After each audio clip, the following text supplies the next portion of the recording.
I overheard my family plan to use me as a Christmas nanny for 9 kids. I changed my plans.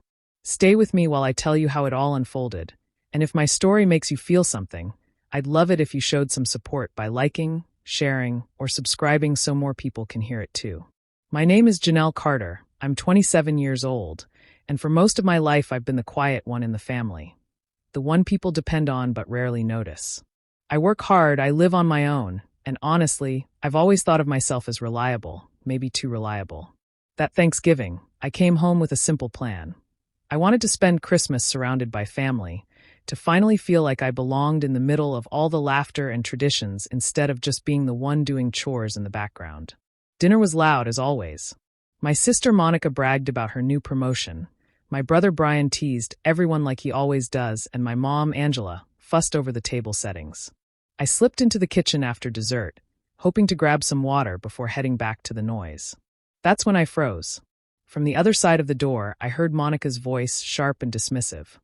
"Well, at least we won't have to worry about the kids this year. Janelle will handle them. 9 kids between us. It'll finally be a break." My mom chuckled, like they were in on some kind of private joke. Of course. She's single, she's got no life, and she's always good with kids. That's what she's here for. The words sliced through me. I felt my cheeks burn, like they had just poured a bucket of cold water over me. My own family, my mom, my sister, plotting to dump all the responsibility on me. Not even asking, just assuming. And the worst part, they were laughing about it. I leaned against the counter, holding my breath so they wouldn't hear me. My heart pounded in my chest, not just from the betrayal, but from how familiar it felt. This wasn't new. Ever since I was young, I'd been the helper. The one left behind to babysit while everyone else went out, the one expected to clean up when others made a mess. But hearing them say it out loud, mocking me, cemented something I had always suspected. They didn't see me as family, they saw me as free labor. I wanted to storm in, to tell them exactly how cruel they sounded, but I didn't. I stayed quiet. I forced myself to walk back to the living room, plaster a smile on my face, and pretend nothing happened. Inside, though, something shifted. That night, as I drove home, I kept replaying their words in my head. She's single, no life. Maybe that's what they thought. But deep down, I knew they were wrong. For once, I wasn't going to let their plans control my Christmas. I didn't know exactly how yet, but I promised myself one thing before I went to bed. This holiday, things were going to be different. Growing up in the Carter household always felt like living in someone else's shadow. From as far back as Janelle could remember, her sister Monica and her brother Brian were the stars of the show. Monica was the golden child, the one praised for every little achievement. If she got a B on a test, her parents celebrated like she had won a Nobel Prize. Brian, the youngest, was the family's baby, spoiled with extra attention and gifts, shielded from consequences whenever he messed up. And then there was Janelle. She was the middle child, the quiet one, the one her parents leaned on but rarely celebrated. Her mom, Angela, always said, "Janelle, you're the responsible one. I know you'll handle it." At first, it sounded like a compliment. But over time, Janelle realized responsible was just another word for, "We'll pile the work on you because we know you won't complain." Holidays were the clearest example. While Monica got to dress up and show off in front of relatives, and Brian ran around with the other kids, Janelle was handed the role of babysitter. She could still picture one Christmas Eve when she was only 14. She had been so excited to join the cousins outside for a snowball fight. But before she could even put on her boots, her mom pressed her baby niece into her arms and said, "Be a dear and keep an eye on her. Monica needs to rehearse her choir song, and Brian's too young." That snowball fight never happened for Janelle. She spent the evening in a rocking chair, shushing a crying baby while the laughter of her siblings echoed from outside. It wasn't just once. Every holiday blurred together like that. Thanksgiving dinners where she was stuck in the kitchen washing dishes while Monica sat with their aunts, basking in praise. Summer cookouts where she was assigned to wrangle a swarm of kids while Brian played basketball with the uncles. Over and over again, Janelle was cast as the background worker, while her siblings took center stage. At the time, she told herself it was just how families worked. Somebody had to help, right? But deep down, resentment built. It was like carrying a weight that no one else even noticed. Whenever she dared to complain, her mom shut her down with lines like, "Stop being dramatic. You know your siblings need their time to shine." Or worse, "You should feel lucky we trust you with responsibility." Lucky. She didn't feel lucky. She felt invisible. As Janelle grew older, the pattern never changed. Her siblings moved into adulthood still spoiled, still expecting the world to bend for them. Monica carried herself like she deserved special treatment everywhere she went, and Brian, even in his 20s, acted like someone else would clean up after him. And Janelle? She stayed the helper, the fixer, the one they leaned on but never truly valued. That lifelong imbalance left its mark. By the time she overheard their Christmas nanny scheme, Janelle wasn't surprised. Hurt, yes. But surprised? Not at all. It was just another reminder of her place in the family. The forgotten one, expected to sacrifice while everyone else enjoyed themselves. Only this time, something inside her was ready to change. A week before Christmas, Janelle's phone buzzed with the familiar ding of the family group chat.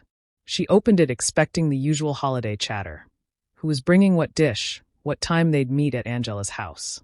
But as her eyes moved across the screen, her stomach tightened. Monica had sent the first message. So we'll all meet at Mom's like usual. We'll have the kids' presents there, the food, the tree. It'll be fun. And thankfully, Janelle's basically the built-in nanny, so we won't have to stress. The words sat on the screen, burning into Janelle's chest. Built-in nanny.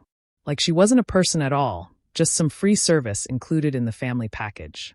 Almost immediately, Brian chimed in with his usual arrogance. Yeah, exactly. She should be grateful. Since she doesn't have kids of her own, at least she can feel useful.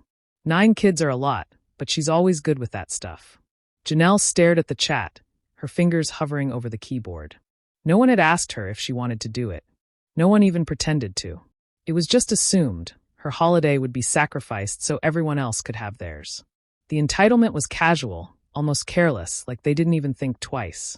Her mom added a thumbs-up emoji, sealing the deal without a single question. Perfect. Glad that's settled. Janelle could almost hear their voices in her head, that smug laughter from Thanksgiving when she overheard them. And now, seeing it written out in plain text, there was no denying it. They weren't planning a holiday as a family. They were planning her workload. She typed out a short reply, her hands trembling, but not from nerves. This was anger bubbling under her skin. Got it. That's all she wrote. No complaints, no fight. Outwardly, she stayed calm. If they read her message, they would probably think she was agreeing, just as they expected. But inside, Janelle was boiling. Every word from Monica and Brian replayed in her mind. Built-in nanny. She should be grateful. She imagined them laughing, picturing her chasing after 9 screaming kids while they lounged with wine glasses in hand. The thought made her jaw tighten. For years, she had swallowed the resentment, told herself it wasn't worth the fight. But something about this Christmas felt different. Maybe it was because she had overheard the cruelty firsthand. Maybe it was because she was tired of being the helper, the forgotten one, the person they used but never respected. She turned her phone off and sat in silence for a long time, staring out the window at the falling snow. On the surface, she looked calm. If anyone saw her, they'd think she had accepted her role without question. But deep inside, Janelle was already making a decision. She wasn't going to let them win this time. They thought they had her all figured out, but they were wrong. This Christmas wouldn't go the way they planned. Janelle decided the best way to deal with her family's arrogance was not to confront them head-on, but to let them believe they had already won. When Monica and Brian threw smug little comments in the group chat, she responded with short, agreeable messages, just enough to keep them satisfied. Sure thing. I'll be there. Don't worry, I got it. Every word was like a mask she wore, hiding the storm that was building inside her. Her mom praised her in the chat for being such a reliable daughter, and Monica sent a string of laughing emojis, writing, "Honestly, we're so lucky Janelle doesn't mind being the built-in babysitter." Janelle forced herself not to type the angry reply that burned at the edge of her fingers. Instead, she set the phone down and smiled to herself. Let them think she was falling into their trap again. What her family didn't know was that she had already started making her own Christmas plans.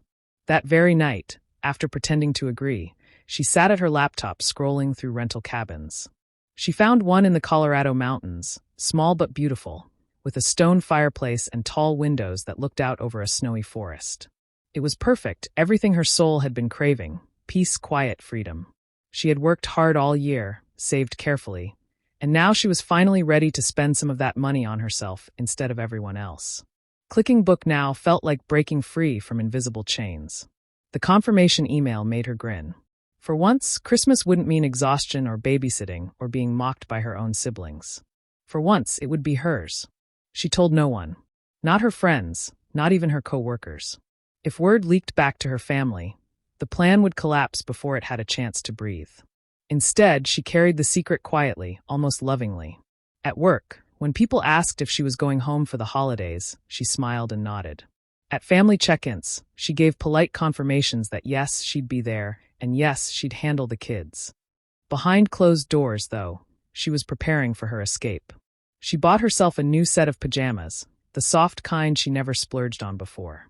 She packed books she had been meaning to read, hot cocoa mix, and a pair of hiking boots. Each little detail made the trip more real, more thrilling. Meanwhile, her family's confidence grew. They didn't question her once. Why would they? Janelle had always been the dependable one, the one who showed up no matter what. In their eyes, she was predictable, almost boring. And that was exactly why her plan would work.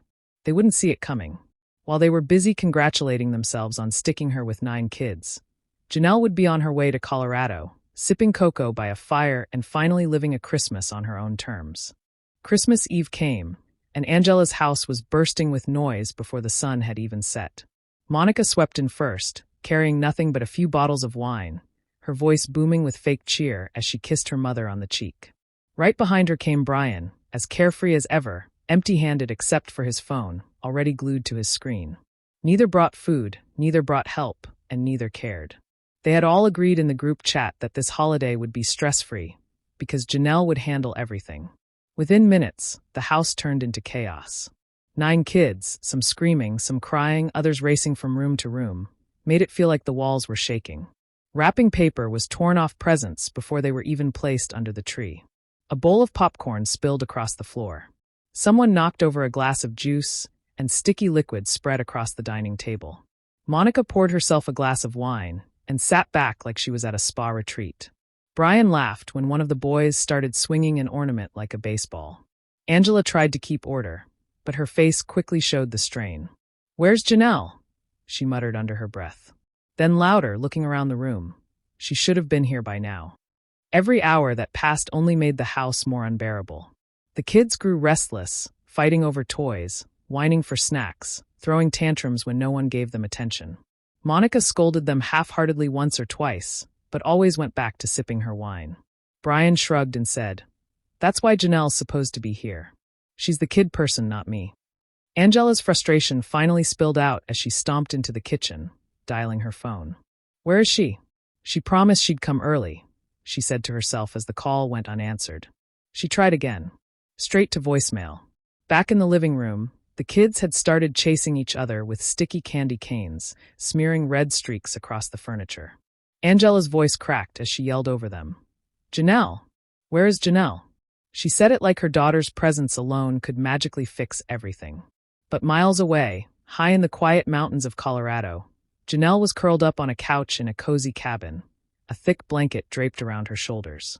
A mug of hot cocoa warmed her hands as snowflakes tapped softly against the window. The only sound was the crackle of the fireplace. Her phone was turned off, tucked away in her bag where no desperate call or angry message could reach her. For the first time in years, she wasn't cleaning up after anyone, wasn't rocking crying babies to sleep, wasn't the invisible backbone of her family's holiday. She was just herself, free, peaceful, finally living a Christmas that belonged to her. While her family spiraled into chaos without her, Janelle let the silence wrap around her like a gift she had long been denied. And she smiled, knowing they hadn't seen this betrayal coming. By Christmas morning, Angela's house looked less like a holiday home and more like a battlefield. The kids had woken up before dawn, charging through the halls like wild animals. Wrapping paper was shredded across the floor. Toys were already broken, and sticky fingerprints covered every surface in sight. What was supposed to be a warm family gathering had dissolved into pure chaos. In the kitchen, one of the younger boys threw a handful of mashed potatoes at his cousin, and within seconds, a food fight broke out. Spoons clattered against bowls, juice spilled across the floor, and the sound of shrieking laughter mixed with frustrated cries. Angela clutched her forehead, muttering, "Lord, give me strength." Monica finally looked up from her wine glass, snapping at Brian. "Can't you control at least your own kids? This is ridiculous." Brian scoffed, already irritated. Don't start with me, Monica. You're the one who swore Janelle would take care of everything. Where is she now? Don't blame me, Monica shot back, her voice rising above the din of screaming children. You're their father. Maybe try acting like it for once. Their bickering grew louder, each word sharper than the last. Meanwhile, the kids were running wild, one dragging tinsel through the hallway, another crying over a toy car that had already lost a wheel. Angela tried to intervene, yelling over both her children and her grandchildren, but her voice cracked from exhaustion. This is Janelle's job, Angela finally shouted, slamming her hand against the counter. The words cut through the noise for a brief second, but then the crying and yelling started again. Everyone froze for just a moment. Then the same thought passed through their minds. Where was Janelle? She wasn't late anymore. She wasn't coming. Brian frowned, scrolling through his phone. She hasn't answered a single call. Not one. Don't you think that's strange? Angela's face drained of color as the realization sank in. She should have been here hours ago. She promised. She always shows up. Monica bit her lip, suddenly nervous. Maybe she's ignoring us? No, she wouldn't. Janelle wouldn't do that. She knows we need her. But even as she said the words, her voice trembled with doubt. The truth was becoming undeniable. Janelle had abandoned them. The room felt heavier as the chaos around them grew louder. One of the toddlers spilled juice all over the rug. Another threw a tantrum so loud it echoed through the house. And yet not one adult stepped in. They were too busy blaming each other, too consumed with the sinking feeling that the one person they had depended on had finally walked away. Angela sank into a chair, her shoulders slumped, her face pale with exhaustion. She's not coming, she whispered, barely audible. Silence fell for the briefest moment, broken only by the sound of a child screaming in the next room. Panic flickered across Monica's and Brian's faces, quickly replaced by anger. She betrayed us, Monica hissed. Brian clenched his jaw. She's going to regret this. But deep down, none of them could deny it. Janelle had finally refused to play the role they had forced on her all her life. And now, they were drowning in the mess they had created. Janelle woke to the sound of silence, the kind of quiet that felt almost sacred. Snow was falling gently outside the cabin window, covering the world in white, and the fire in the hearth had burned low overnight. She stretched under the blanket, the soft warmth of her new pajamas making her sigh with comfort. For once, there were no screaming children, no chores waiting, no responsibilities pressing on her. Just peace. Her phone, tucked away on the nightstand, buzzed and lit up over and over again, but she ignored it. She had turned the sound off before leaving home, determined not to let her family's demands ruin her holiday. By the time she finally picked it up, the screen was stacked with notifications. Dozens of missed calls. Texts flooding in one after the other. She scrolled slowly, sipping her cocoa as she read the first few. You ruined Christmas for the kids. How could you be so selfish? Monica's name glared at the top of the screen. Another came from her mother. Janelle, I don't understand what you're doing. We needed you here. You've disappointed all of us. Brian's messages, as usual, were crueler. You're pathetic. Can't even be there for your own family. Total failure. Then another from Monica, angrier this time. You abandoned your family for what? To sit alone? You've always been jealous. Admit it. The mix of guilt-tripping and rage scrolled endlessly down the screen. One moment they were trying to make her feel like a monster who had ruined Christmas. The next they were spitting venom, calling her names, attacking her character. Janelle's lips curled into a smirk. She could almost picture them back at Angela's house, drowning in the mess of 9 kids, yelling at each other while the chaos grew louder. For the first time in years, she didn't feel crushed under their words. She didn't feel like the forgotten child desperate for their approval. Instead, she felt free. Every angry text was proof that they were finally dealing with the consequences of their entitlement. The burden they had always dumped on her shoulders was now fully on theirs, and they were buckling under the weight. She leaned back against the couch, letting the fire's warmth soak into her skin. The phone buzzed again, another angry message flashing across the screen, but Janelle didn't even bother opening it. She knew the pattern. First rage, then guilt, then empty promises that things would be different next time. But she had lived through that cycle too many times before. This time was different. This time, she wasn't going back. She set the phone face down on the table and picked up the book she had brought with her, smiling faintly. While her family spiraled in anger and chaos, Janelle was finally living her own Christmas, calm, quiet, and completely hers. and no amount of bitter words could take that away. Janelle stood in the middle of the tiny cabin, the soft glow of string lights reflecting off the single ornamented tree she had picked up from a roadside stand. It wasn't grand or towering like the one her family always bragged about decorating together, but it was hers. She had strung popcorn garlands, hung little wooden ornaments, and placed a silver star at the top. For the first time, she didn't feel like she was just doing chores for everyone else. She was creating something that brought her joy. The smell of fresh cookies filled the air. Janelle pulled the tray out of the oven, laughing softly when a couple came out lopsided. She didn't care. They were hers to eat, warm and gooey, without anyone criticizing the frosting or asking why she hadn't made more. She set them on a plate, poured herself a mug of cocoa, and sat by the window as the snow fell thick and slow outside. She had dreaded this moment before leaving, terrified that solitude would feel like punishment, that silence would feel like abandonment. But now, as she watched the flakes blur into a white haze, she realized how wrong she'd been. The quiet wasn't empty. It was full of peace, full of space for her own thoughts, full of freedom. Later, she bundled up in a thick scarf and boots and stepped out into the snow. The cold bit at her cheeks, but the crisp air filled her lungs in a way that felt cleansing. She followed a trail through the woods, the crunch of snow beneath her feet the only sound. No screaming kids. No demands. No passive-aggressive comments disguised as family jokes. Just her and the steady rhythm of her own steps. Halfway up a ridge, she stopped to look back at the cabin nestled in the trees, smoke curling from its chimney. She smiled to herself. She had always been the one to bend, to carry, to sacrifice. Christmas after Christmas, she had given up her own joy to hold everything together. And what had it earned her? Nothing but blame and exhaustion. Now, with each breath of icy air, she felt something breaking loose inside her. The fear of being alone. The guilt they had trained her to carry. The belief that her worth depended on serving them. All of it was slipping away, replaced by something new, liberation. When she returned to the cabin, cheeks flushed from the hike, she didn't feel lonely. She felt alive. She placed another log on the fire, curled up under a blanket, and savored a cookie straight from the plate. The silence no longer scared her. It soothed her. For the first time in her life, Janelle wasn't just surviving Christmas, she was enjoying it.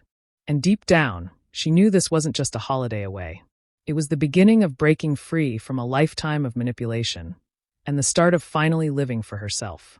The phone buzzed on Janelle's coffee table, the family group call lighting up her screen. For days she had ignored their messages, their endless mix of guilt-tripping and name-calling. But now, with Christmas behind her and her heart still glowing from the peace she had found in the mountains, she felt ready.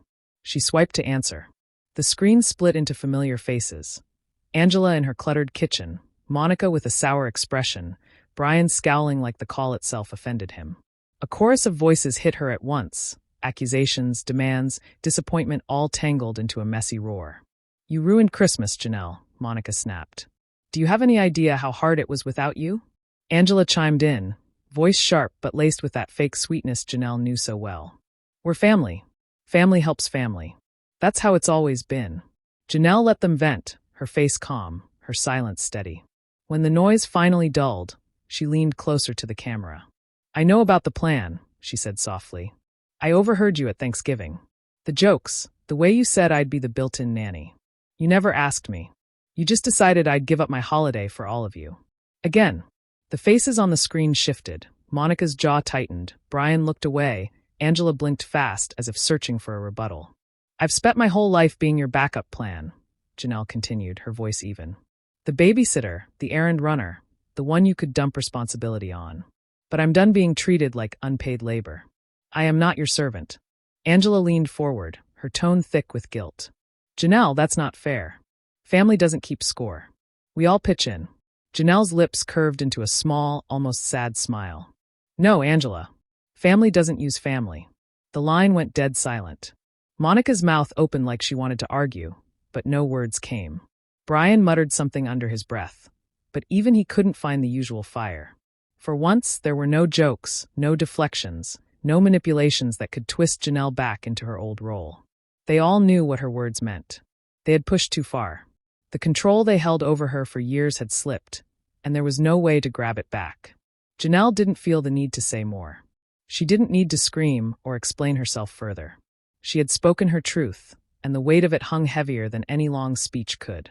"I hope you all had a memorable Christmas," she added finally, her tone calm, almost polite. "Because I did. And from now on, I'm choosing my peace." She pressed the button to leave the call. The silence of her apartment wrapped around her like a warm blanket. For the first time in her life, she didn't dread the family fallout. She welcomed it. They couldn't control her anymore, and she had no intention of ever letting them try again. Months passed, and Janelle's phone grew quieter with each week. At first, the silence felt strange. She had always been the one expected to answer every call, jump at every request, drop everything whenever her family snapped their fingers. Now, with the notifications muted and the constant guilt-tripping gone, she found herself breathing easier, lighter than she had in years. She threw herself into her own life. Work no longer felt like a grind. It felt like progress, a chance to prove to herself that she was more than just the reliable one. With the money she had once saved for everyone else's emergencies, she booked trips she'd always dreamed of. A weekend in New Orleans filled with jazz and food, a solo retreat in Sedona where the red rocks glowed under the sun, even a group trip to Italy with new friends who saw her as Janelle, not as someone to be used.